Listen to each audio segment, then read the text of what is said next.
Every word on the judgment papers glared with a harsh, cold light under the sun. The courtroom door closed slowly behind me, its heavy wood sealing off the solemn silence within. The sun beat down on my face, bringing a searing pain. I stood at the top of the stone steps, drawing a deep breath. The air was thick with the scent of car exhaust and earth, so real it made my fingertips tremble. I was truly back. In my previous life, it was on these very steps that David and Sarah had cornered me. They used the custody of the child as leverage, combined with meticulously fabricated financial loopholes, to strip me of all my shares in the company. They even painted me as a deranged woman, mentally unstable and attempting to abuse children. In the end, on a cold, rainy night, I fell from the cliff, carrying scars and an indelible stain of guilt. But now, time had returned to the day the judgment took effect. Lisa, stop staring. Looking at this judgment won't change anything. The familiar voice came from my left, laced with condescension and impatience. I turned to see David's hypocritical face. He wore a well-tailored dark blue suit, his tie impeccably knotted, his eyes gleaming with the arrogance of a victor. Beside him clung Sarah, dressed in a custom-made designer dress. She held his arm, a smug smile playing on her lips, while her other hand grasped the hand of a 5-year-old boy, Leo. Leo stood nearby in a small suit, his gaze vacant and uneasy. The judge has ruled. Leo's custody goes to you, David said, taking 2 steps forward and looking down at me. He handed over a pre-prepared document of voluntary relinquishment. Just sign this, and you'll voluntarily give up any claim to the remaining company shares. In return, you promise not to interfere with my and Sarah's life.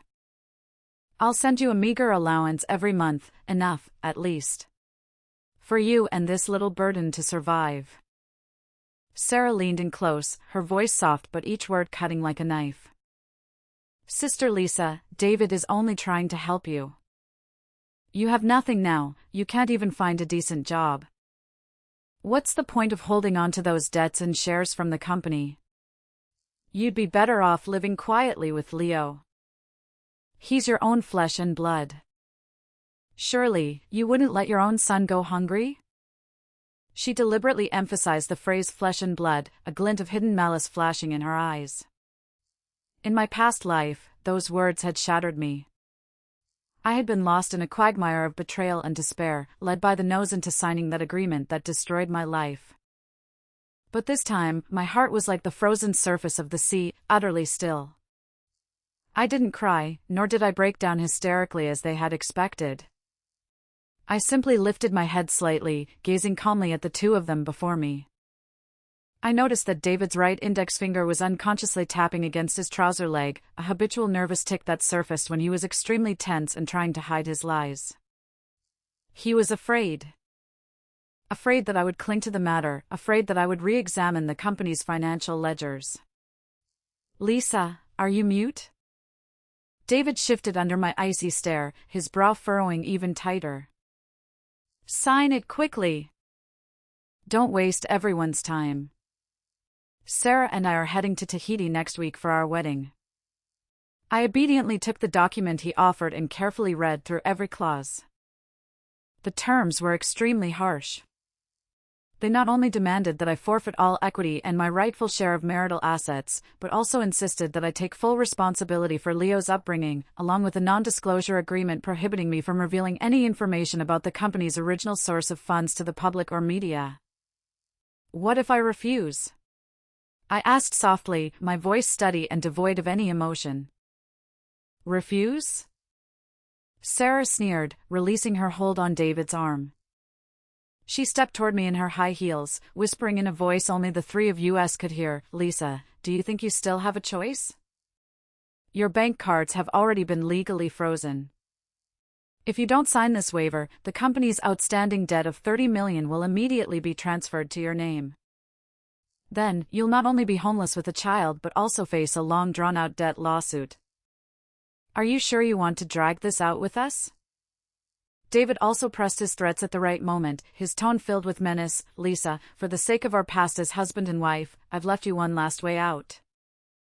Take Leo and leave this city, never show your face in front of us again. This is your only option." They played off each other perfectly, their coordination flawless. If it were the old me, I would have been utterly defeated by this relentless onslaught.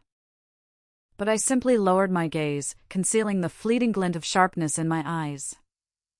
"Fine, I'll sign," I said evenly. David and Sarah's eyes instantly lit up with elation. Sarah even let out a soft snort of triumph, her face alight with the arrogance of a victor. I took the pen and signed Lisa at the end of the document.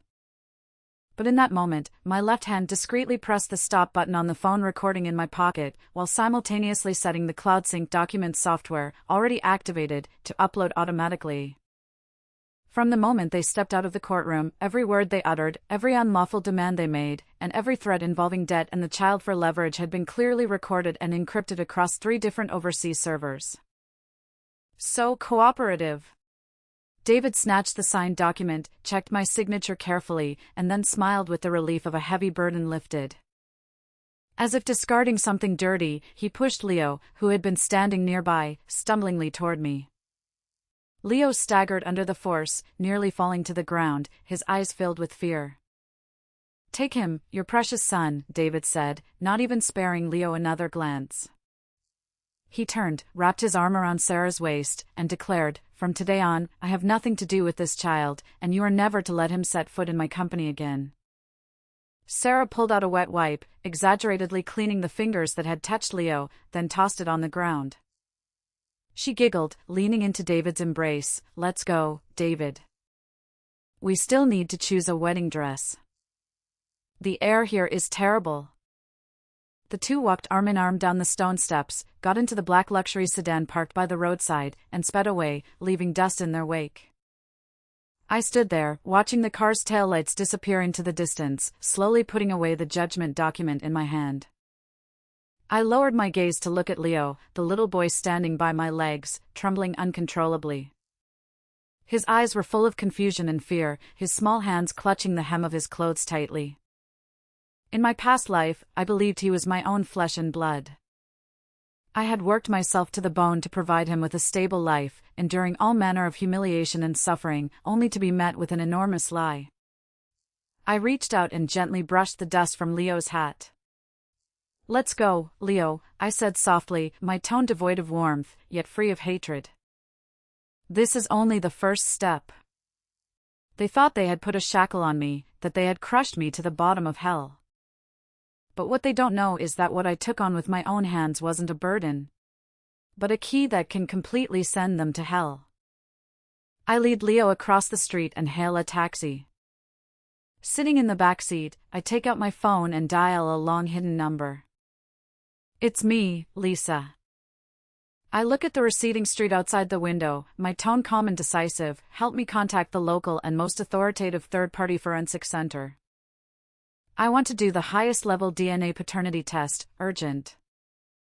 The person on the other end pauses briefly, then replies, "Understood. Sampling can be arranged tonight." The smell of disinfectant in the hallway of the testing center was sharp and cold. The moment the blood collection needle pierced Leo's arm, the little boy merely twitched slightly, without crying or screaming. His gaze remained detached and vacant, far beyond his ears. I sat on the cold plastic chair, watching the nurse seal the collected blood sample into a sterile tube and affix a sealed label with a barcode. "Expedited order, results available in as fast as 16 hours, the staff said, handing over a receipt, their voice devoid of emotion. I took the receipt and tucked it into my bag. After leaving the testing center, I took Leo to a discreet, high-end serviced apartment in the city center. In my previous life, after they had schemed against me, my public bank account had indeed been frozen, but David had no idea that during our marriage, I had used my premarital personal trust funds to purchase a property in this apartment building under the name of an overseas independent entity. The entry here required dual biometric verification, ensuring extreme privacy. Entering the room, I poured Leo a glass of warm water, placed it on the coffee table, and then turned on the computer in the living room. David and Sarah's actions were even swifter than I had imagined, or rather, they were eager to announce their victory to the world. On social media, Sarah had posted a new update. The photo showed the luxurious backdrop of a top-tier bridal shop. She wore a crystal-embellished trailing wedding dress, clinging to a formally dressed David. Both were smiling brilliantly. The caption read, "Cutting through the shadows of the past, we've finally welcomed our own light. For the rest of our lives, please take care of me." The comments were flooded with blessings and flattery from industry insiders. Occasionally, a few inquiries about the whereabouts of the ex-wife and child appeared, but they were swiftly suppressed by Sarah's fans with attacks like "Some people are morally corrupt and don't deserve to be mothers, and David has done his utmost." Moreover, anonymous exposés began circulating within internal industry groups. They claimed that my personal mismanagement had led to massive losses in the company, and that I had even attempted to use my child as leverage to extort my ex-husband during the divorce proceedings, ultimately resulting in a court ruling that held me responsible for child support and stripped me of all assets. Suddenly, my reputation in the local financial and consulting circles was utterly ruined. Several clients who had originally shown interest in collaborating with me sent text messages within 2 short hours, unilaterally terminating our partnerships. Staring at the screen filled with such vile words, a cold smile curved my lips. This was precisely David's favorite tactic, using public opinion to strike preemptively, portraying the victim as a social pariah, thereby silencing any possibility of resistance. But they were celebrating too soon. The next morning at 8 a.m., the Judicial Testing Center called. I put on a mask and sunglasses and went alone to the testing center to retrieve the sealed report. Sitting in the back seat of the shuttle, I slowly tore open the seal of the report with my silk-gloved hand. At the bottom of the page, the red official stamp of the Judicial Testing Center was clearly visible, and the conclusion was unequivocal, excluding Lisa as Leo's biological mother. Based on genetic locus comparison, Sarah is determined to be Leo's biological mother, and David to be Leo's biological father. Parentage probability greater than 99.99%. Even though I had already known the truth, my heart still contracted slightly when this cold, black-and-white document was laid before me. How ironic. Years ago, due to a miscarriage that led to difficult labor, I had been rescued in the hospital for 3 whole days and nights. When I woke up, David was holding the recently born Leo at my bedside, his eyes red and swollen as he told me this was our child, a gift from heaven. I poured all of my maternal love into nurturing this child, even giving up the company's core operational and management rights to care for his fragile and sickly health, withdrawing to the back to handle finances. But the truth is so ugly. The so-called delivery complication accident was nothing more than a ruse staged by David and doctors at a private hospital. The real Leo has always been David and Sarah's illegitimate child born from their affair within the marriage. They leveraged the moment when I was unconscious from my abortion to legally push this illegitimate child into my name, making me raise the child for 5 whole years. And in this divorce, they calculated my attachment to the child, deliberately acting in court as if shedding burdens, using my motherhood to force me to take custody and shoulder a mountain of forged debts, so as to give Sarah the rightful place as the main wife, while completely dragging me into the mud. What a pair of ruthless, venomous birds of a feather. I closed the report, scanned it into a high-precision electronic file, stored it on an encrypted hard drive, and then locked the paper original in a safe. Now, releasing this report would certainly trigger a public relations scandal for them, but for David it would be nothing more than a minor bruise. He could use excuses like "the hospital swapped the baby" or "I'm also a victim" to dodge it, even repackage his persona. What I want is not a minor PR tug-of-war, but to make them fall apart when they reach the top, until every bone is shattered. I picked up my phone and dialed the number of the city's largest business rival, Huaxin Capital, Executive Director's line. "Mr. Chen, I've heard you've been acquiring upstream supply chain equity of David's company, but you're stuck at the debt audit stage?" The voice on the other end, Mr. Chen, seemed somewhat surprised. "Lisa? Given your current situation, what brings you here?" "I have in my hands the hidden debt master ledger of David's company for the past 3 years, and the real cash flows of the 3 offshore shell companies he set up to evade taxes." My voice was calm, every word resonant. "I don't need your financial support, I only need you to grant me a 10-minute independent speaking slot at next week's industry summit. There was a silence for half a minute, then Mr. Chen's deep and intrigued voice came through. Lisa, what do you want? I want him to tear off his mask himself, at his moment of greatest glory. The cards are already in my hand, but I won't rush to reveal them. First, I took Leo to the city mental health center and a top pediatric hospital.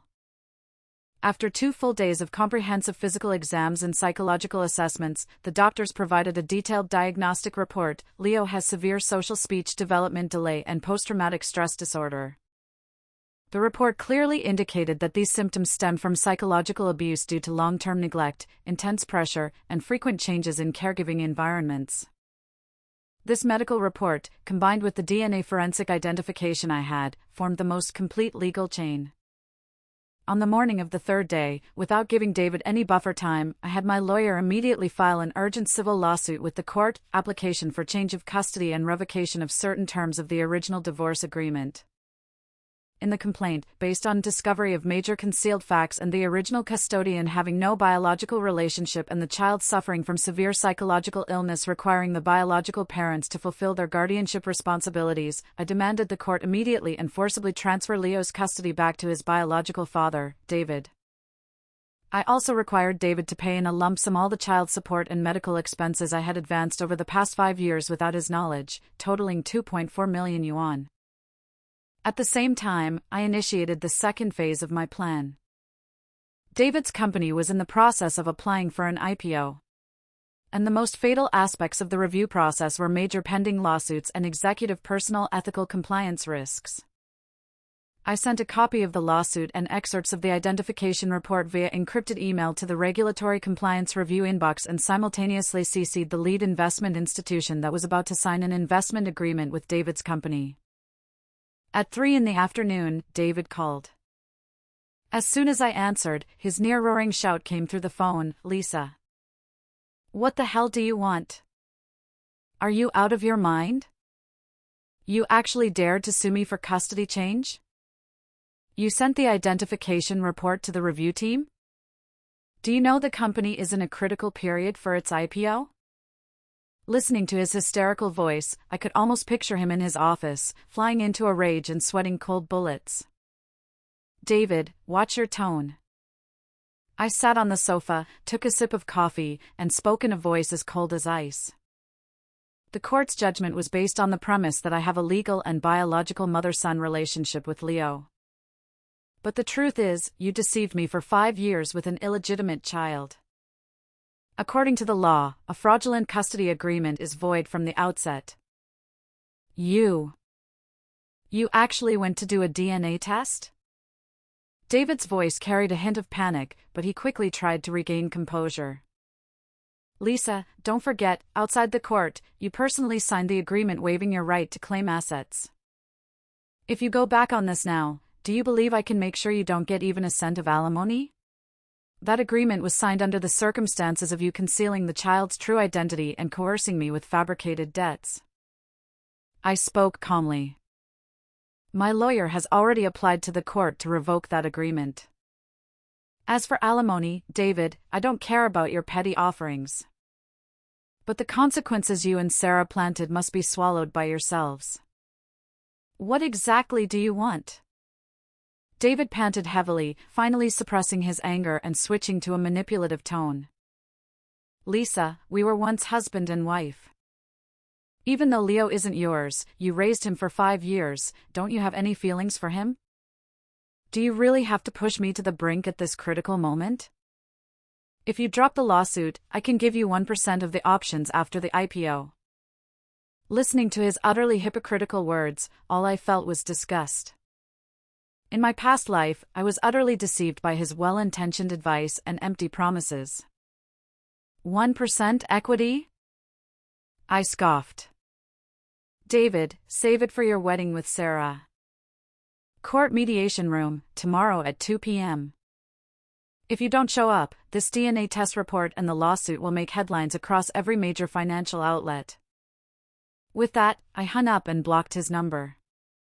The next afternoon at 2 p.m., in the court mediation room. When David and Sarah arrived, their faces were grim. Sarah wore a low-key black dress and large sunglasses, attempting to mask her haggard appearance and anger. David had dark circles under his eyes, clearly having not slept at all. The judge and mediator sat opposite, solemnly reviewing the materials I had submitted. Mr. David, Ms. Sarah, the judge looked up, her voice cold. Based on the authoritative third-party forensic report and the physical and psychological diagnostic certificates from the hospital submitted by the plaintiff Lisa, it is confirmed that the plaintiff has no biological relation to the child Leo. Furthermore, the child is currently suffering from severe psychological trauma and urgently requires care from a guardian. The plaintiff's request to change custody and recover child support during the period of concealment is supported by sufficient evidence, and the legal chain is complete. Sarah could no longer contain herself and screamed, "Judge! She did this on purpose. She's just jealous we're getting married and deliberately chose our wedding and the company's IPO timing to blackmail us. She raised Leo for 5 years, how could she just give him up like that? This is abandonment." Ms. Sarah, watch your language. The judge slammed the table. Fraudulent custody is a serious violation of others' rights under the law. If the plaintiff pursues criminal charges, you could even be suspected of fraud and bigamy. Hearing the words bigamy and fraud, Sarah's face turned pale instantly, and she instinctively glanced at David. Fine beads of sweat appeared on David's forehead. He knew very well that the IPO review team had already suspended the evaluation process because of this complaint letter. If they couldn't reach an agreement in the mediation room today and the matter blew up and became public, his dream of going public would be shattered, and he might even face an investigation from regulatory authorities.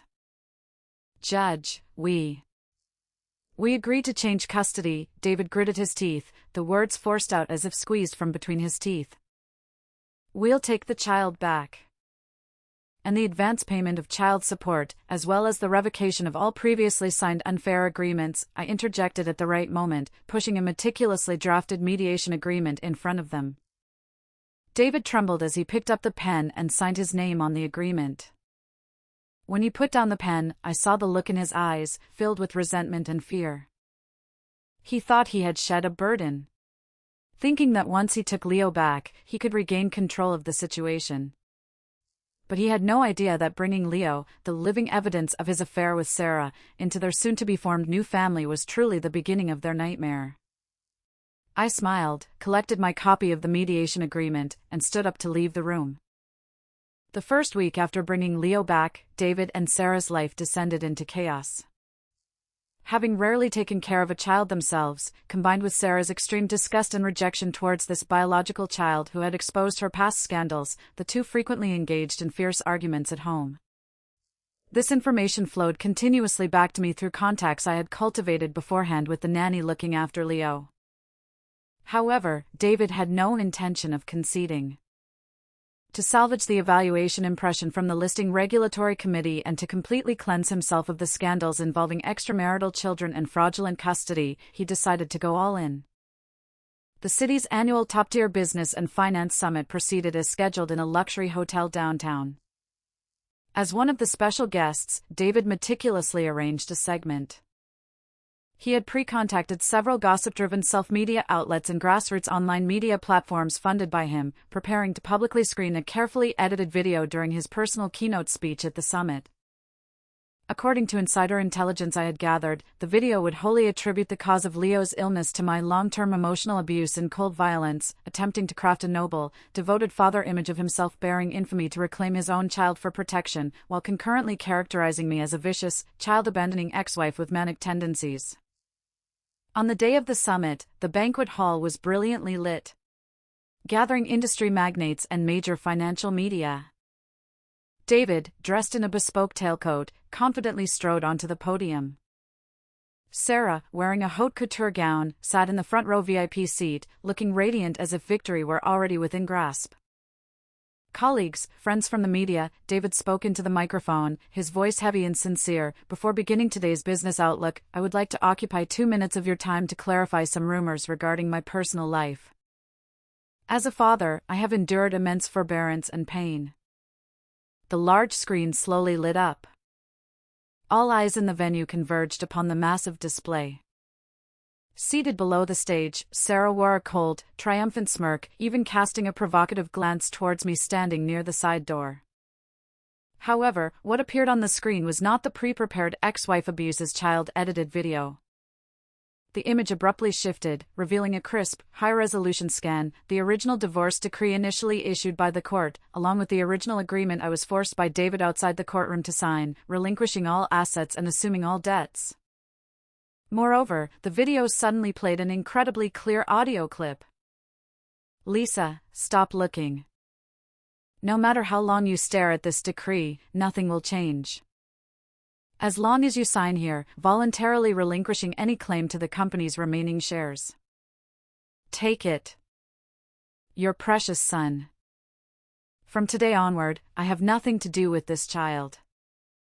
David's arrogant, cold, and threatening voice resonated through the entire top-of-the-line sound system, each word crystal clear, reaching every corner of the banquet hall. Instantly, the hall fell into deathly silence, followed by an eruption of uproarious commotion. "Isn't that David's voice? Oh my God, he actually used the child to threaten his ex-wife into giving up her assets? Back then, he told the media his ex-wife abandoned the family, it was all his own orchestration." On stage, David's face turned ashen white in an instant, cold sweat cascading down his forehead like a waterfall. He waved frantically towards the sound control booth in panic, screaming hysterically, "Turn it off! Turn it off now! What are the technicians doing?"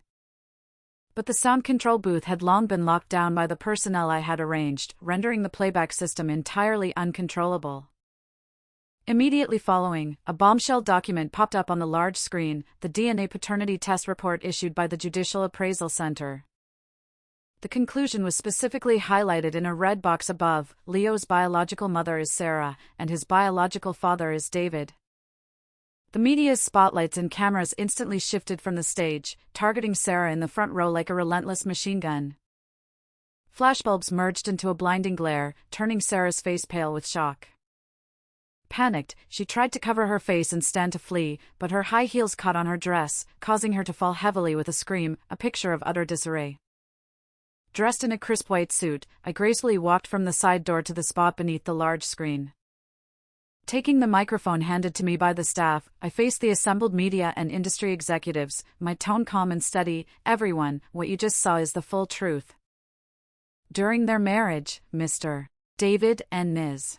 Sarah engaged in bigamy and had a child, while subjecting me to systematic fraudulent upbringing and financial coercion over the past 5 years. Today, I am not sharing this to seek sympathy, but to uphold the dignity of the law." David slumped on the stage, his eyes vacant, as if his soul had been drained. Below the stage, financial reporters swarmed forward, surrounding the podium and Sarah. Their questions overlapping. "Mr. David, are you suspected of false disclosure and fraudulent asset transfers? Ms. Sarah, as the third party involved in forging the child's identity, do you have any explanation?" Watching this scene, I slowly curved my lips into a smile. The shocking scandal at the summit erupted like a volcano, instantly igniting the entire financial world and social media landscape. Within 12 hours, topics like David's fraudulent divorce, illegitimate child of a wealthy family, and listed company CEO-elect suspected of bigamy and illegal asset transfer surged to the top of trending lists. An online wave of condemnation surged, with countless angry netizens flooding the official accounts of David's company to denounce him. Devastated by the blow, David's company stock plummeted in a catastrophic sell-off within 30 minutes of market opening, hitting the daily limit down. Nearly a third of its market value evaporated, plunging the company into internal chaos. Partners rushed to send legal notices to terminate contracts, and the board convened an emergency meeting, demanding David provide a reasonable explanation and immediately resign from all positions. Cornered and utterly panicked, David knew the IPO plan had completely collapsed. Without the gilded shell of going public, the financial holes he had dug over the years through illegal means could no longer be concealed. Desperate to turn the tide before regulators stepped in and to preserve his lavish lifestyle, David decided to take a grave risk. He began exploiting his position to secretly access the company's official seal and financial keys, attempting to illicitly transfer the remaining 200 million yuan in liquidity through several privately established offshore accounts. But he had no idea that the moment this thought crossed his mind, I had already set my sights firmly on him. As the company's former founder and ex-CFO, I was intimately familiar with the underlying financial logic, compliance vulnerabilities, and the money laundering routes David habitually used, all elements I had helped fortify years ago. Even though he had changed the financial systems, the core logic still bore my old imprints. At 2 a.m. that night, David sat in his private office under the dim glow of a lamp, trembling as he pressed the final confirmation key on a large transfer order. Watching the screen display transfer in progress, he slumped back in his chair, exhaling a long sigh of relief. A near-manic blend of greed and false hope flickered across his face. Yet what he didn't know is that, just 1 second before he clicked confirm, I had already legally secured real-time evidence of every suspicious fund transfer over the past 3 days, his IP login logs, and the forged offshore contracts.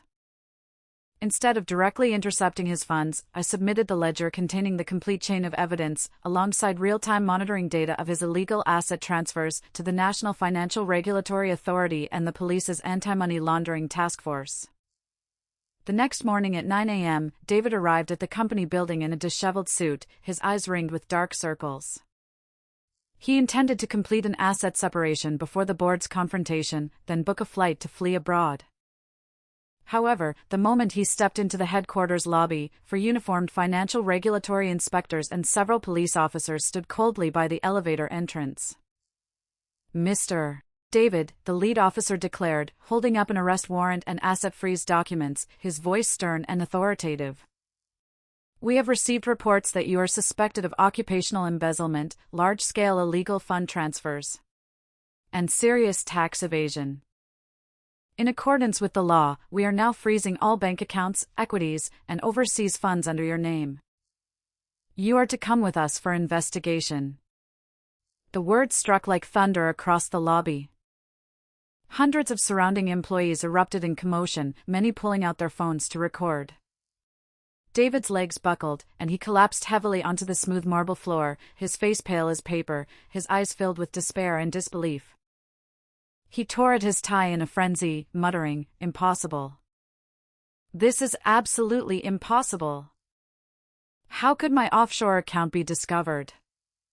The moment the police snapped the handcuffs onto his wrists, he looked up abruptly and saw me standing outside the glass doors of the lobby. I wore a custom-made deep purple trench coat, standing quietly under the sunlight, my cold gaze looking down at him. In that instant, David finally understood, this was no coincidence, but a trap I had meticulously crafted just for him. From the moment he tried to cut ties and transfer assets, he had been stepping step by step into the snare I set. He was forcefully escorted into the police car, leaving behind only the shrill wail of sirens as they drove away. The devastating news of David being taken away by the police felt like a storm, completely shattering all of Sarah's illusions of living in a life of luxury. She was well aware that all of David's private accounts, mansions, and vehicles had been legally frozen by regulatory authorities. That once glorious, promising young talent who had promised her endless wealth and status was now not only behind bars but also burdened with unimaginable enormous sum debt. Sarah had never been one to resign herself to martyrdom. After a brief moment of terror, her innate selfishness and cunning quickly took over. She frantically began packing all high-value items she could carry from the mansion, designer bags, jewelry, top-tier watches, and hundreds of thousands in cash hidden in the safe. To avoid leaving any traces, she even hired an unlicensed moving company to cart away the luxurious furniture that could be liquidated, working through the night. Not content with that, she also set her sights on transferring David's hidden funds. During the years she had lived with David, she had accidentally glimpsed an encrypted hardware wallet he kept in a private safe, which contained millions of dollars worth of cryptocurrency he had purchased as a safety net for himself. However, there was still one major burden in this household, Leo. The fact that Leo was her biological child had already gone viral online. Taking the child with her would not only prevent her from starting a new life but also leave her vulnerable to media scrutiny, turning her into a sitting duck in the quagmire of public relations. To completely cut off this burden and vanish abroad under a new identity, Sarah hatched her most malicious plan. Through former acquaintances from nightclubs and underground casinos, she contacted an illegal intermediary operating on the dark web. Under the guise of adoption, she intended to sell Leo at a low price to an overseas illegal adoption agency, even using the deal to obtain a fake passport and a clandestine smuggling route to Southeast Asia. Meet tonight at midnight at the abandoned dock in the suburbs. Bring the child and the goods. The dark web intermediary's encrypted message flickered with a cold glow on her phone screen. Sarah looked at Leo, who was lying on the couch, dazed from a fever, and a cruel smile crept across her lips. She walked over, roughly wrapped the child in a blanket, and stuffed him into a large plastic as if he were garbage. She thought her plan was foolproof, but little did she know that from the moment she started selling off the mansion's possessions, every move she made had already come under my surveillance. After David's arrest, I had anticipated that Sarah would become desperate. I spent a significant sum to hire a top local private security team, not only deploying around-the-clock mobile surveillance around the mansion but also planting informants in the underground intermediary circles she frequently contacted. As soon as the dark web transaction information was intercepted on the encrypted network, the police's Criminal Investigation Unit and Anti-Trafficking Task Force had received the complete evidence package I submitted. At 11:30 p.m., at the abandoned dock in the suburbs, the sea breeze howled, and the night was pitch black. A dilapidated van with no license plates was parked at the edge of the dock, its lights off, hidden in the shadows. Sarah slowly drove onto the dock in a rented SUV. Dressed in bulky black clothing with a wide hood pulled over her head, her eyes betrayed extreme panic and greed. After parking the SUV, she opened the trunk and struggled to lift the plastic box containing Leo, walking toward the van. Two tall, fierce-looking tattooed men stepped out of the van. "Did you bring it?" the leading man asked in a raspy voice. "Yes, the child is inside." Sarah's voice trembled, but there was no hint of maternal hesitation in her tone. "Is the money and my identity documents ready?" The man handed over a heavy black cloth bag. "This is the deposit and the exit pass. The rest will be given when you board the ship." Sarah snatched it eagerly, unzipped the bag, and stared at the thick stack of foreign currency and the fake passport inside. A manic smile spread across her face. She hastily handed over the plastic case, turned around, and rushed toward her car, desperate to flee to the private airfield 3 kilometers away. But just as she yanked open the car door, boom! Multiple blinding, high-powered police spotlights burst on from the surrounding darkness, bathing the entire dock in stark daylight. "Police! Everyone, raise your hands! Don't move!" The sharp, deafening commands erupted into the night air along with the wailing sirens. Dozens of heavily armed SWAT officers surged out like a tide from behind the rocky outcrops where they'd been lying in wait. The dark muzzles of their guns instantly locked onto everyone at the center of the dock.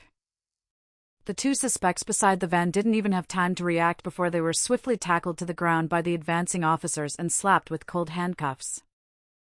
Sarah let out a terrified shriek. The black cloth bag slipped from her grasp and hit the ground hard, scattering the fake passports and illicit cash everywhere. She scrambled frantically to get back into the car and close the door, but a policewoman rushed forward, delivered a clean arm twist, and slammed her hard to the ground. "Let me go! On what grounds are you arresting me? I'm a victim. I was forced into this." Sarah shrieked hysterically, her cheek scraping against the cold cement, leaving it raw and bloody. I stepped out unhurriedly from behind the police car, my high heels clicking on the pavement, and came to a stop in front of her. Looking down at this woman who had once been so arrogant and untouchable, my eyes held only the same indifference one would show toward garbage. The policewoman carefully opened the plastic case and lifted out the feverish Leo. Seeing the child safe and sound, merely asleep from the effects of the drugs, I gave a slight nod to the case captain. "Lisa! It's you! You bitch, you did this to me. Sarah looked up, and the moment she saw me, her eyes flooded with red. She completely lost control. "Why do you keep pestering me? You raised the child, so what right do you have to steal my life? I'll kill you." "Sarah," I said, my voice cold and cutting, though not loud, each word hammering into her heart, "when you threw away your dignity to become a mistress and tried to use a child to steal someone else's life, you should have anticipated this day. You're not only unfit to be a mother, you're not even fit to be a decent human being." The lead detective snorted coldly, producing the handcuffs and official documents. "Sarah, you're suspected of illegally trafficking children, aiding in the transfer of assets involved in criminal activity, and tax evasion. The evidence is irrefutable. Come with us to the station and give a full confession." With a sharp click, the cold handcuffs locked around Sarah's wrists. She was forcibly dragged toward the police car by two officers, her desperate, piercing screams echoing along the way. Sarah, who had been imprisoned, suffered a complete mental breakdown under the dual pressure of iron bars and a lengthy sentence. To earn a chance for a reduced sentence, she confessed every detail of David's past illegal activities in the interrogation room. She not only exposed the financial scandal of David embezzling tens of millions of company funds over the years through setting up fake projects and issuing false invoices, but also fully uncovered the dark old case of David illegally tracking, surveilling, and personally restricting my freedom. Once these long-concealed scandals were exposed, David plunged irreversibly into an abyss of doom. Not only did regulatory authorities upgrade the nature of his involvement to a major criminal case, but creditors and suppliers who had been adopting a wait-and-see attitude also applied to the court for compulsory enforcement one after another. Cold seizure seals covered all of David's private real estate. The once arrogant rising business star had now fallen into the pitiful state of a prisoner and a deadbeat, condemned by all. However, even at rock bottom, David still clung to a final trace of desperate arrogance. Through his defense attorney, he sent a message from the detention center, attempting to use a few core loyalist executives he had left within the company to launch a deathmatch within the company. He planned to tear up expiring core business contracts and even package and sell the company's key technical patents to overseas shady enterprises at extremely low prices, preferring to completely destroy the company rather than give anyone the chance to salvage it. "If I can't have it, then we all die together." This was the final secret order David left for his loyalists. Inside the company, panic spread, and the stock price plummeted to its historical low, even facing the dire situation of compulsory delisting and direct liquidation bankruptcy. However, David failed to realize that the company was not his personal plaything. This company was co-founded by me and him, and the underlying logic of its core business architecture and technical patents was entirely built and patented by me. At the most critical moment when this crisis erupted, I stepped in. I brought the massive funds from my pre-marriage trust and recent independent investments, joining forces with a prestigious independent private equity fund overseas to form a powerful white knight consortium. We frantically bought up the company's shares being dumped on the open market in a panic at extremely low prices while simultaneously purchasing in full from creditor banks and judicial auction institutions all of David's frozen and pledged equity and debts. In just 5 days, my voting rights and equity share rapidly surpassed 51%, granting me absolute control over the company. Subsequently, in my capacity as the largest shareholder and newly appointed chairman of the board, I lawfully convened an extraordinary general meeting of shareholders. On the day of the meeting, the atmosphere in the top conference room of the company was so solemn it was almost suffocating. David's 3 loyalist executives sat on the opposite side, their faces ashen, eyes filled with panic and unwillingness. The liquidation plan and asset disposal agreement they had prepared looked utterly laughable and pale in front of me. I sat upright in the main seat, dressed in a sharp black haute couture suit. "Ladies and gentlemen," I surveyed the room, my voice steady and powerful, carrying an air of unquestionable authority. "David is suspected of major criminal offenses and has been lawfully arrested. From today onward, the company will completely sever all ties and interests with David." As I finished speaking, I signaled my assistant to distribute a pre-prepared legal document to all directors and executives present. In accordance with the company law and the company's articles of association, I, on behalf of the board of directors, officially announce the dismissal of David from the position of CEO and all executive roles, and the lawful termination of employment contracts for his entire loyalist team. Those who assisted David in the illegal transfer of company assets during this period will be seamlessly handed over to the judicial authorities by the company's legal team, and criminal liability will be pursued. My words landed like heavy hammers, striking the hearts of the three confidants. One executive turned pale, stood up trembling, and asked in a shaky voice, "Lisa." "No, Chairman, what about the company's frozen supply chain funds and the imminent cash flow rupture? How can we save the company?" I sneered, reached out, and slammed a restructuring capital injection agreement worth 300 million yuan onto the table. The funds have been fully allocated. From this moment on, the company is officially renamed and restructured. David's old era is over. The room instantly erupted in thunderous applause. Many longtime employees who had been oppressed by David for years were moved to tears. David, who had completely lost his company and career, learned from the detention center that I had fully taken over the company and restructured the board of directors. Extreme despair and the gap in status drove him to complete madness.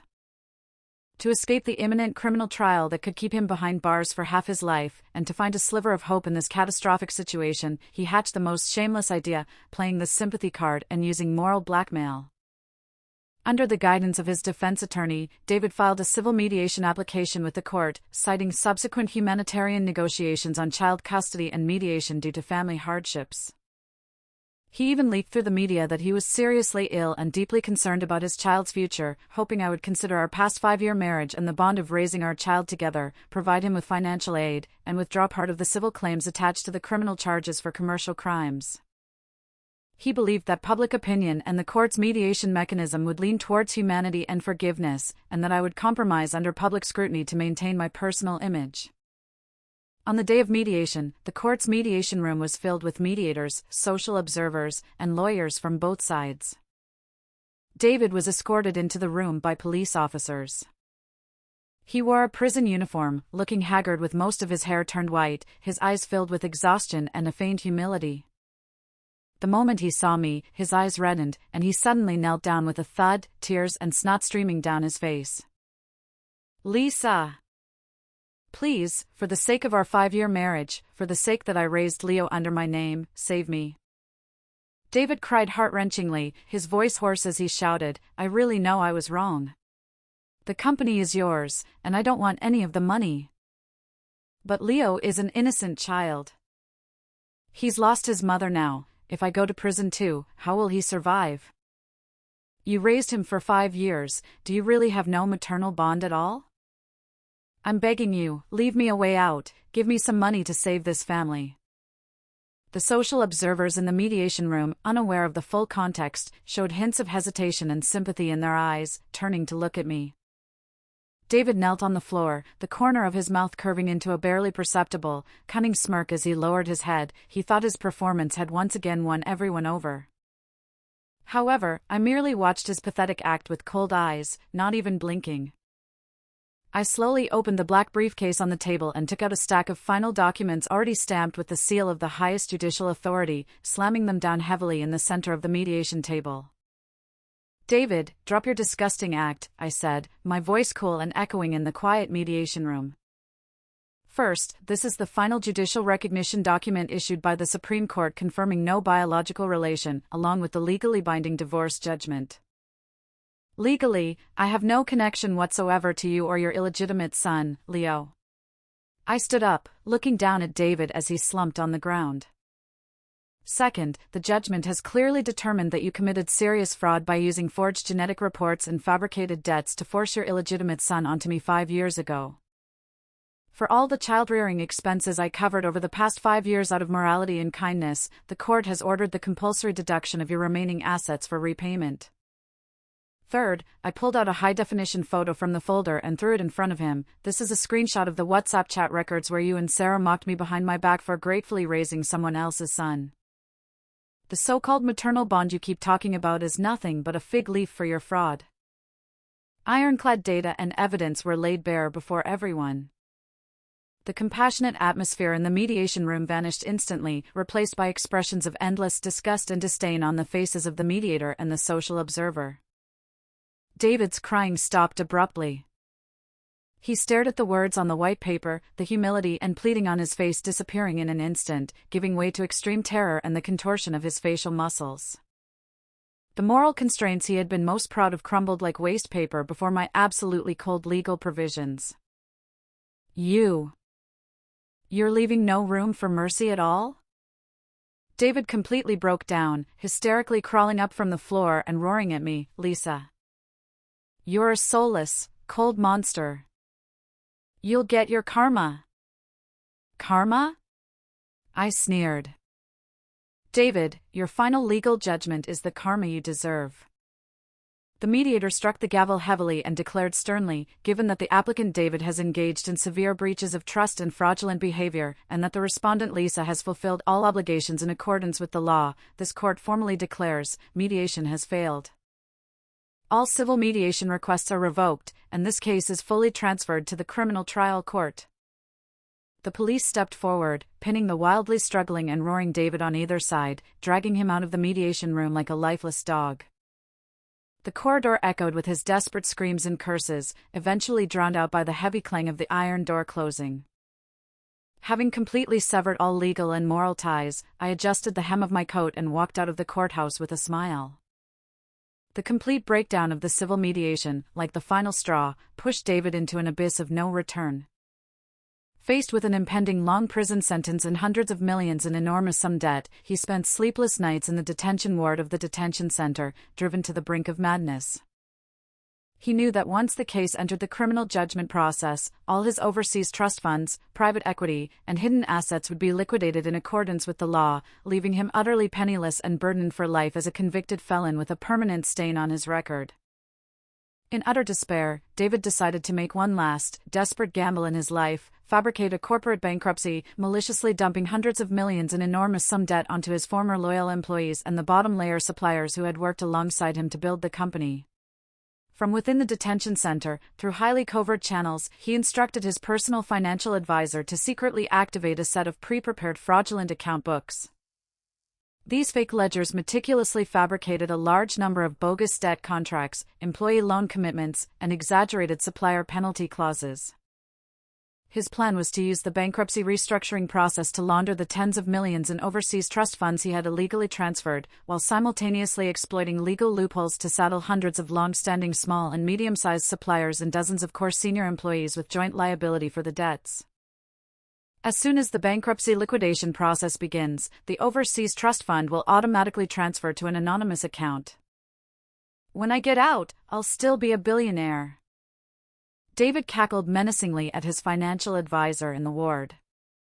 He assumed these employees and suppliers, with their limited education and lack of legal resources, would be forced to accept the bankruptcy settlement agreement like helpless lambs when confronted with the complexities of financial audits and lengthy litigation procedures.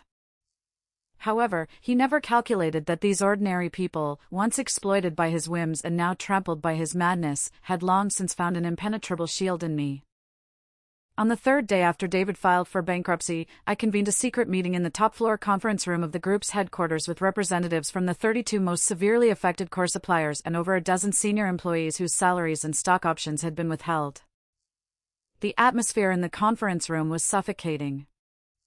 Many supplier bosses' eyes were red, and their palms were slick with sweat. Chairman Lisa, we're truly at our wits' end. An old supplier who had collaborated for 8 years said. His voice choked with emotion. With trembling hands, he handed over a notice. Back then, David used fake large-scale orders to trick us into advancing tens of millions in production costs. Now, as soon as he files for bankruptcy, the courts freeze our payments. Our factory has hundreds of workers, and next month we won't even be able to pay their wages. And us. A former executive from the R&D department slammed the table furiously. Back in the day, we worked overtime through the night with him. The equity incentive agreements he signed for us have been tampered with in his fake books, turned into personal loan debts. He's trying to drive us to our graves. Looking at this group of people, who had once selflessly dedicated themselves to the company and were now being used as scapegoats by David, I slowly stood up and placed a 500-page financial tracking report heavily at the center of the conference table. "Rest assured," I said, my voice steady and powerful, like a reassuring anchor settling in everyone's hearts, "as long as I'm here, David's scheme will absolutely not succeed." I opened the report and revealed the dense cross-border fund flow charts and tables within. This is the fund penetration report I compiled in collaboration with a top international judicial audit team, a process that took an entire week. Behind David's so-called loss-driven bankruptcy lies a systematic transfer of every cent of profit the company made over the past 3 years, moved in batches through 16 shell companies registered in the British Virgin Islands and the Cayman Islands into an overseas private ecological trust fund. The trust fund amounts to a full $60 million. The entire room erupted in gasps. Not only that, I raised my head, my gaze piercing with cold sharpness, all the digital traces, IP login logs, and correspondence emails with financial advisors that he used to forge employee debts and fraudulent supplier contracts, I have had them all notarized for judicial purposes. Today, I've gathered you all for one purpose, to unite and launch the largest joint criminal and civil lawsuit in the province, to utterly destroy his sham bankruptcy scheme. Hearing my words, the eyes of all the suppliers and veteran employees reignited with hope. We stand with Board Director Lisa. Let's sue this beast who devours people without leaving bones. Joint lawsuit. Make him compensate every last drop of our sweat and blood. Under my direct orchestration and funding, a professional legal team comprising the city's top 20 lawyers specializing in economic crimes was swiftly assembled. We filed a collective lawsuit and an emergency property preservation application with the Provincial Higher People's Court and the Financial Regulatory Bureau, citing 7 major charges including malicious evasion of debts, forgery of commercial documents, fraudulent bankruptcy, and large-scale embezzlement of funds. Due to the extremely complete chain of evidence, the exceptionally large sums involved, and the significant impact on social and public stability, the Provincial High Court and the International Judicial Assistance Department activated a green fast-track channel. Under an expedited procedure, Customs, the Foreign Exchange Administration, and Interpol joined forces. In just 72 hours, good news poured in. Overseas regulatory authorities officially adopted the penetrating audit evidence we submitted, ruling that the offshore trust fund established by David constituted illegally obtained assets from the misappropriation of company funds and malicious debt evasion, and immediately declared a global judicial freeze on the $60 million trust fund. Simultaneously, law enforcement raided the underground office of David's financial advisor, seizing on the spot all the computer hard drives used to forge accounting books, counterfeit seals, and the original, authentic ledgers that had not yet been destroyed. This blow completely shattered David's last escape route. When the special hearing of the bankruptcy court convened, David sat in the defendant's seat, his face still bearing the smugness and cold smirk of someone who thought he could deceive the world. However, when the judge read aloud the offshore asset freeze order from the Supreme People's Court and the irrefutable report proving his fraudulent bankruptcy in court, the smile on David's face froze instantly. His eyes almost bulged out of their sockets, his complexion turned from pale to ashen gray, and his lips twitched violently. No. Impossible. Offshore trusts are protected by law. On what grounds are you freezing my money? David screamed wildly at the judge's bench like a madman. That's my money. It's the money I saved for myself. Defendant David. The judge struck the gavel heavily, his voice stern and piercing. You are suspected of maliciously filing for bankruptcy using forged contracts, evading legal debts, and concealing substantial assets involved in the case. The facts are clear, and the evidence is conclusive. This court rules on the spot, reject your bankruptcy application. All of your hidden overseas assets will be recovered in accordance with the law, and the full amount will be prioritized to repay supplier debts and employee salary compensation. At the moment the ruling was announced, hundreds of suppliers and employee representatives in the gallery erupted into thunderous cheers and applause. Many shed tears of excitement. As for David in the defendant's seat, he slumped in his chair as if all the bones had been drained from his body, his eyes vacant as those of a dead man. His meticulously planned debt evasion scheme had utterly collapsed, leaving him not with a comfortable life after release, but with an extended prison sentence and endless compensation to pay. I slowly rose from the plaintiff's seat, passed through the cheering crowd, and walked up to him.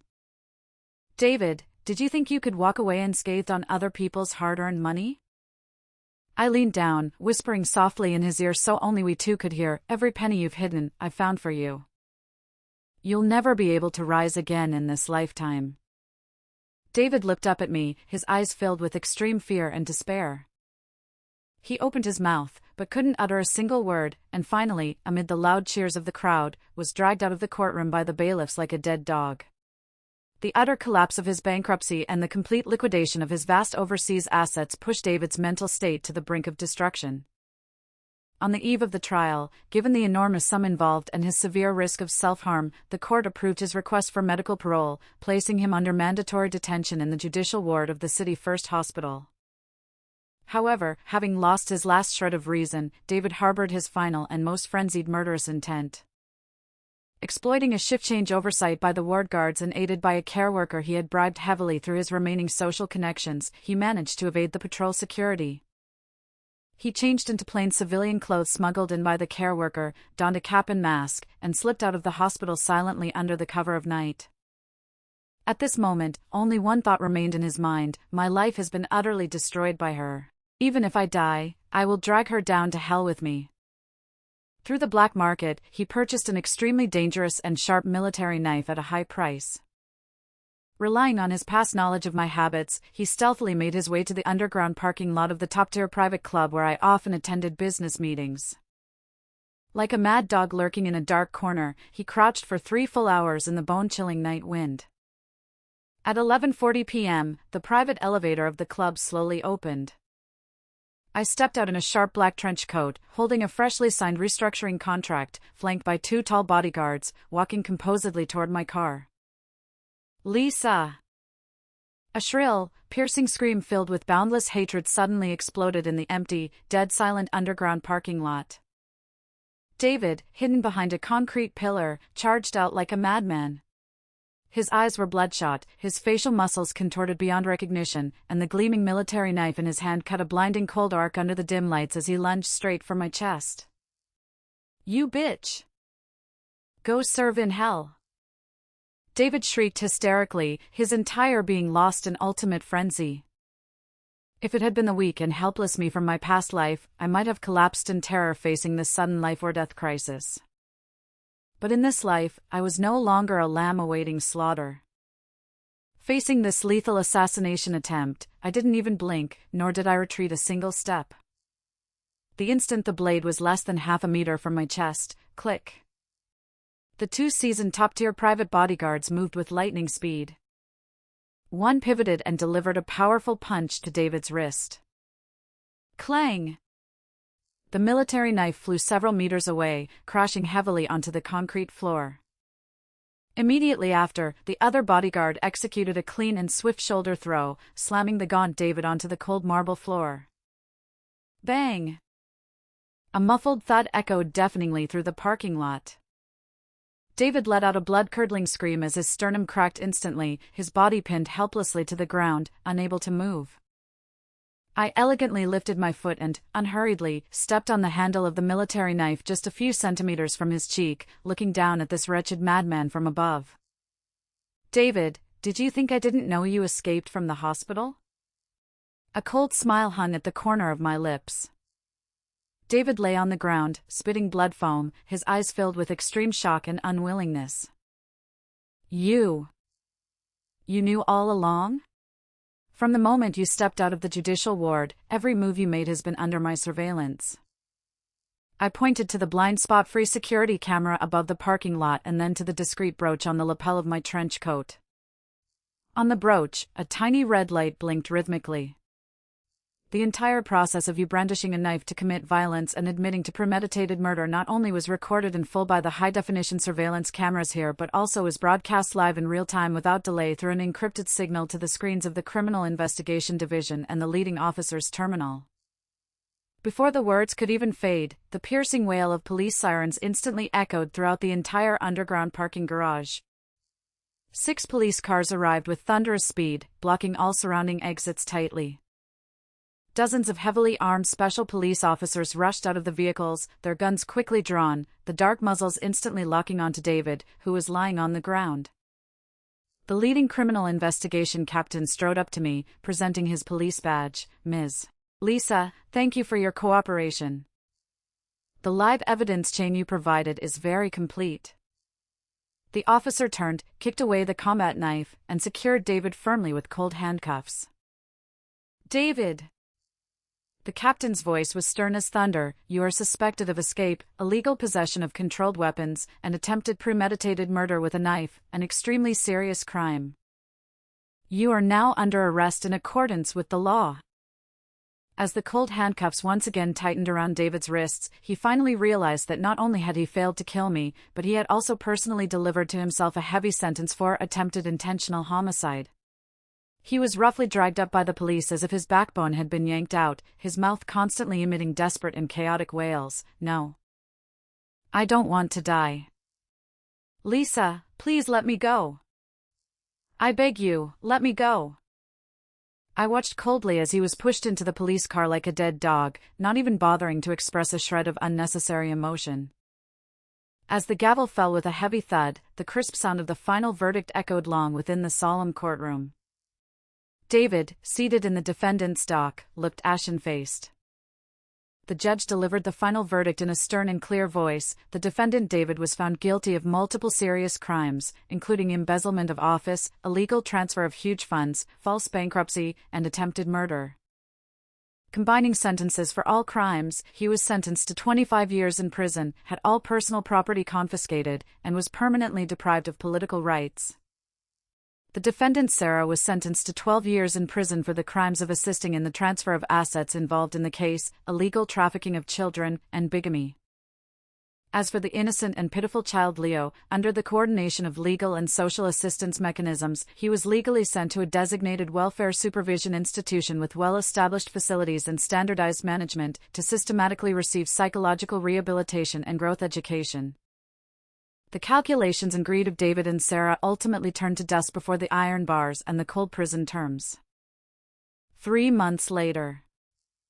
In the city's most luxurious international convention and exhibition center, the lights were brilliant. And the occasion was unprecedented.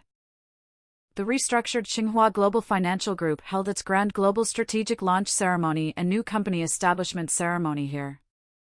Representatives from top global investment institutions, industry leaders, and hundreds of mainstream financial media gathered together to witness this legendary moment of rebirth in the business world. The huge LED background screen displayed the company's brand new logo and market capitalization data that had reached a historic high. Dressed in a haute couture pure white suit and wearing exquisite high heels, amid thunderous applause and flashing spotlights, I walked step by step to the very center of the launch stage. Looking down at the dense array of cameras and faces, I smiled and spoke in a steady, confident, and powerful voice. "Thank you all for coming. The shadows of the past have long dissipated, and today's Xinhua, with a brand new posture, stands at the forefront of the global financial wave." The applause from the audience continued unabated, and the flashing lights merged into a dazzling sea of light. Standing under the spotlight, feeling the glory and future that belonged to me, I slowly raised my head and looked out at the exceptionally clear sky. Reborn in this lifetime, I not only tore apart all conspiracies and shackles with my own hands, sending my enemies to the hell they deserved, but also built my own glorious empire from the ruins. The wind brushed against my face, and the sunshine was just right. My brand new chapter was only just beginning brilliantly.